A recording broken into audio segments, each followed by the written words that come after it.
Four men once sat next to Jesus on a hillside and asked him the one question you have asked in your own head at 3 in the morning. Not out loud, not to anyone, just lying there in the dark, wondering how it all ends. Jesus answered them, and almost no one remembers what he said first. It was evening. The temple below them still glowed gold in the last light. The biggest building most of them had ever seen. Stones so large it took teams of oxen to move a single one. Some of them reportedly the length of a small house. Herod had spent decades expanding it, plating parts of it in gold so bright that visitors said you couldn't look straight at it in full sun. This was the center of the entire nation's identity, the place they believed God's own presence rested. The disciples had just told Jesus how impressed they were with it, and Jesus said something that stopped the conversation cold. Not one stone would be left on another. All of it would fall. So 4 men, Peter, James, John, and Andrew, waited until the crowd thinned out, and they pulled Jesus aside, alone on the Mount of Olives looking down over the city. Peter, the loudest of the group, the one who always spoke first and thought later. James and John, the brothers Jesus once nicknamed Sons of Thunder. Andrew, quieter, usually the one standing in the background of the other 3's stories. 4 very different men, united by the same fear. And they asked him 2 things. When will this happen? And what sign will tell us it's coming? Well, you have asked a version of that question too. Maybe not about a temple. Maybe about your own life, your health, your family, the news on your phone at midnight. When is it coming? How will I know? Jesus didn't tell them a date. He told them a pattern. And the strange thing, the thing almost nobody talks about, is that the very first sign he named wasn't a war. Well, it wasn't a famine. It wasn't an earthquake. Stay with me, because that first sign is the one still playing out right now, and it might be closer to your own living room than you think. He starts with a warning about being led astray. Watch out that no one deceives you, he says, because many will come in my name, claiming to be the one, and will deceive many. Before wars, before disasters, before anything visible at all, deception. That's the sign he leads with, not chaos out there. Confusion in here, inside the heart, inside the church itself. Think about what that means. Jesus is not opening with headlines. He's opening with a warning about who you trust. And if you have ever felt that quiet unease scrolling through claims about who speaks for God, who has the secret timeline, who says they've found the key that unlocks revelation, that unease has a name. Jesus named it 2,000 years ago, on a hill, to 4 fishermen, before any of it had happened. History bears this out more than once. In the years leading up to Jerusalem's fall, multiple men rose up claiming to be liberators sent by God, gathering followers by the thousands with promises of miraculous deliverance. None of them delivered what they promised. Every single one ended the same way: defeat, and the people who had staked everything on them left with nothing. Jesus wasn't guessing when he warned his friends about this. He was describing something that would happen almost immediately to people they likely knew by name. But that wasn't the only warning. It was just the first. Jesus keeps going, and now the picture widens. You will hear of wars and rumors of wars, he says. Nation will rise against nation, kingdom against kingdom. There will be famines and earthquakes in various places. And here's the line people skip past too fast. All these are the beginning of birth pains. Not the end, the beginning. Birth pains build. They come closer together. They get harder before the thing they're pointing toward finally arrives. Jesus is telling 4 grieving, confused men that catastrophe is not proof the end has come. It's proof the process has started. That's a strange kind of comfort, and a strange kind of warning at the same time. The Greek word Jesus uses for the end. Here is telos. It doesn't just mean stopping. It means completion. The moment something reaches what it was always meant to become. Not a cancellation, a finish line. Now picture the historian Josephus, a Jewish commander turned chronicler, who lived through what came next and wrote it all down in devastating detail. Rome besieged Jerusalem in the year 70. The city starved.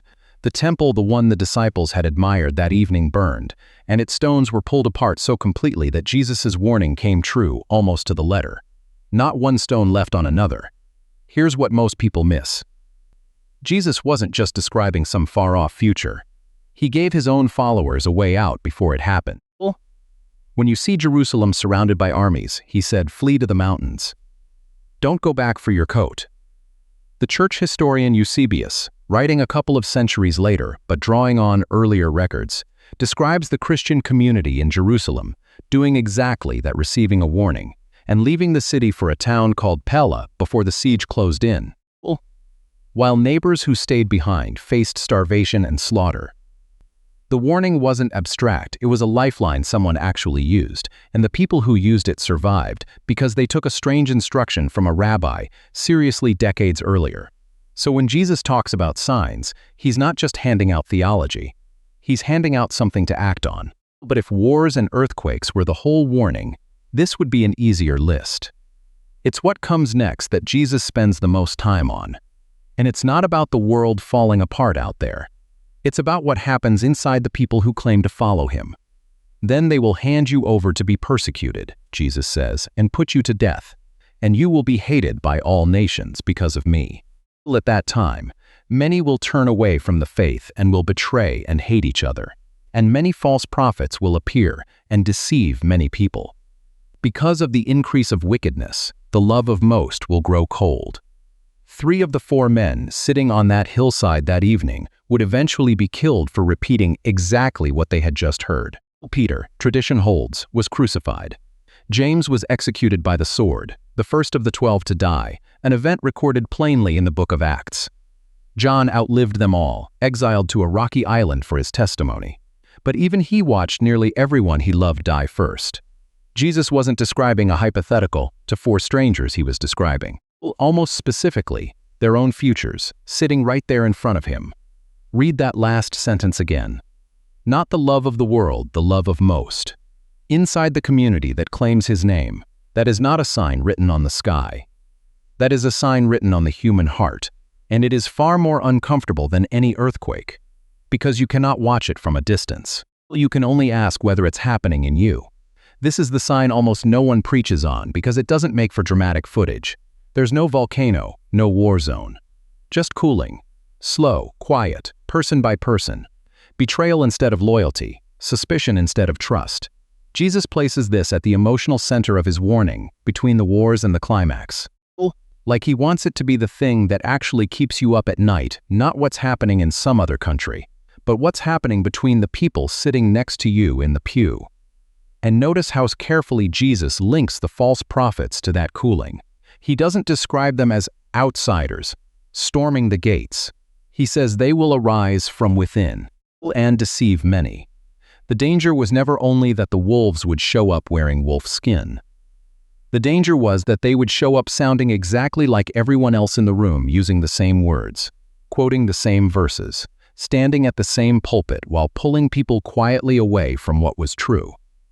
That is a much harder thing to guard against than an army at the border. An army you can see coming.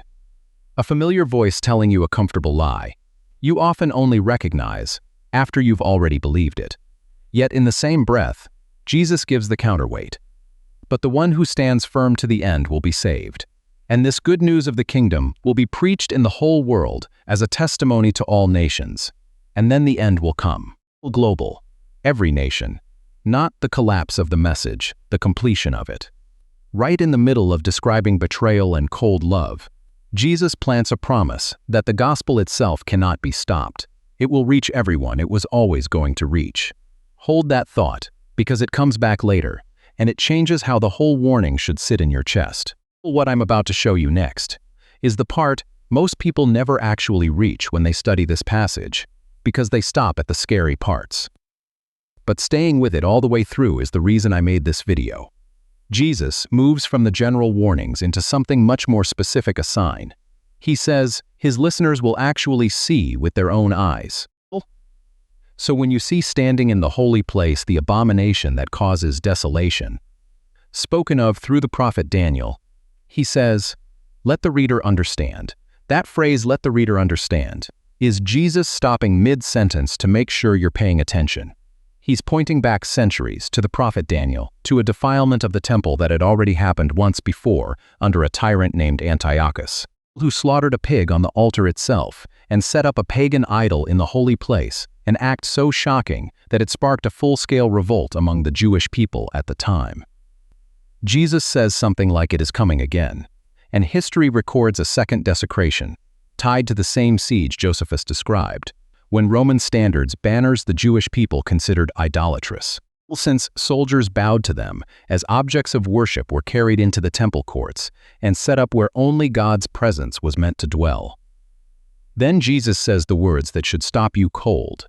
For then there will be great distress, unequaled from the beginning of the world until now, and never to be equaled again.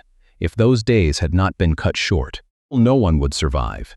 But for the sake of the elect, those days will be shortened. Unequaled, never to be equaled again. Jesus is not describing ordinary hardship.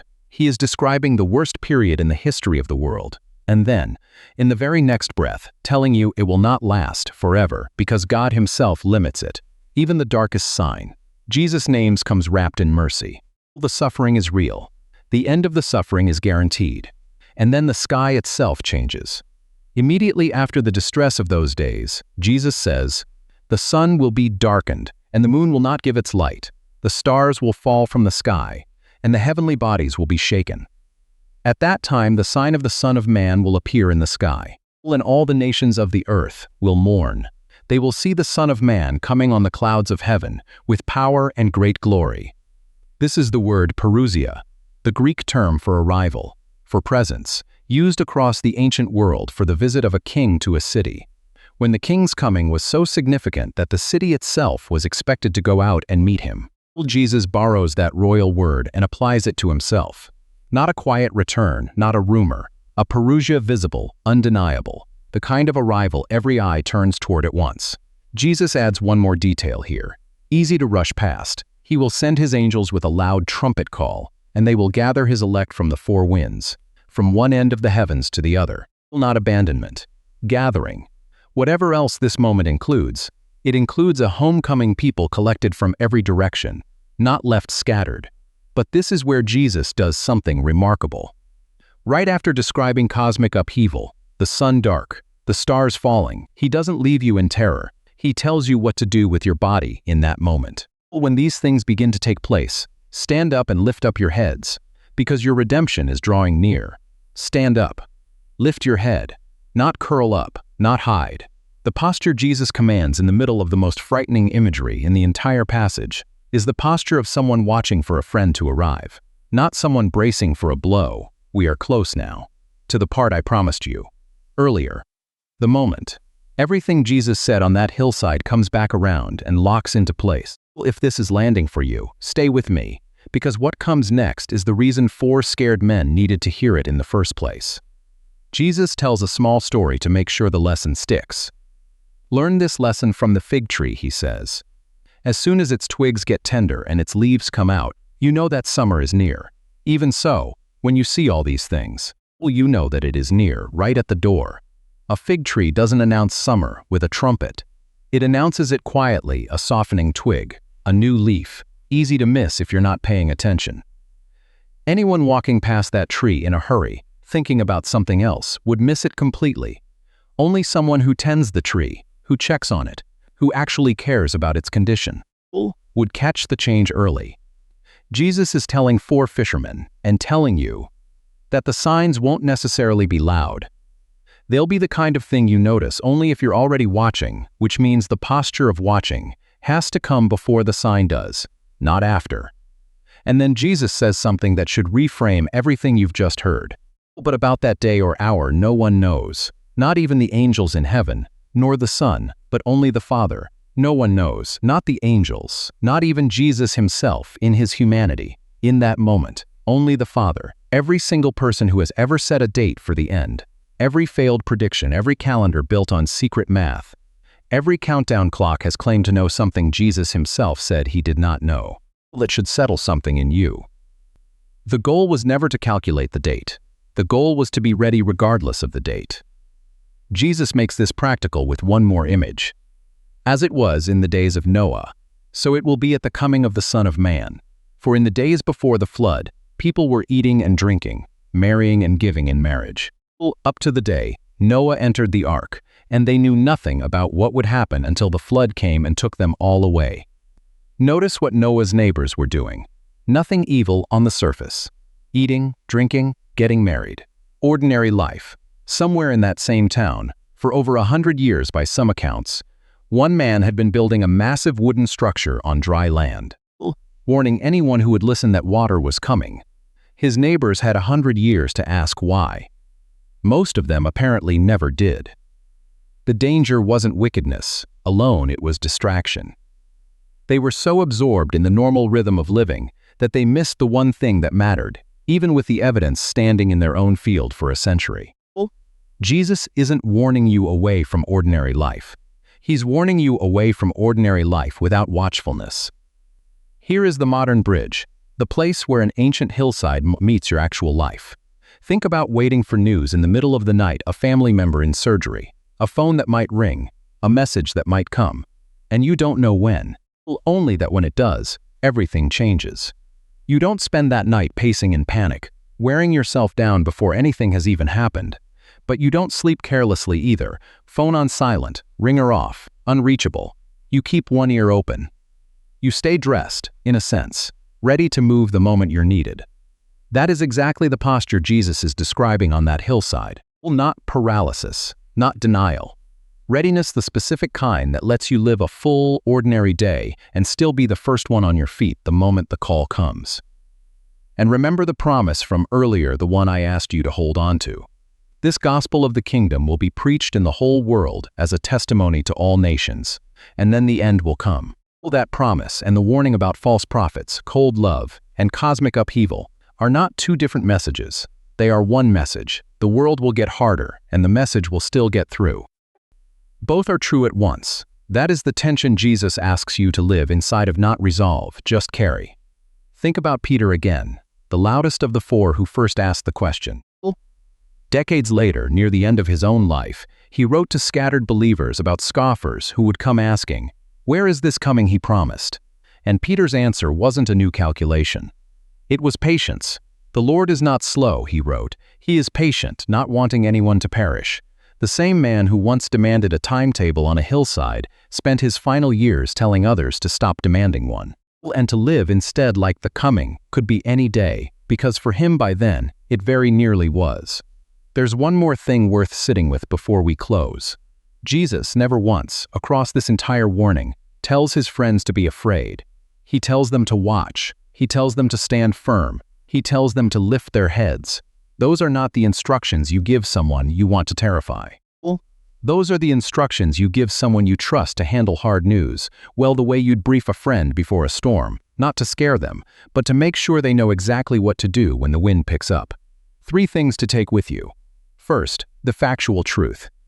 Jesus laid out a real sequence: deception, wars, betrayal, a specific desecration, cosmic signs, and finally, his own visible arrival, and history has already confirmed pieces of it happened exactly as he said, down to the stones of the temple. Second, what it means for you personally. The sign Jesus spent the most breath on wasn't in the sky. It was in the human heart, love growing cold. That's not a sign you watch for out there. That's a question you have to ask about yourself. Today, this week, in how you treat the people closest to you. And third, the one that should hit hardest. Jesus never told his friends the date. He told them to stand up, lift their heads, and stay ready. Because the not knowing was never meant to be a source of fear.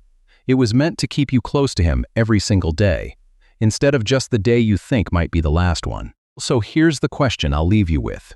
Out of everything Jesus named that evening, on the Mount of Olives, the wars, the false prophets, the cold love, the sign in the sky, which one is the one you actually see happening around you right now?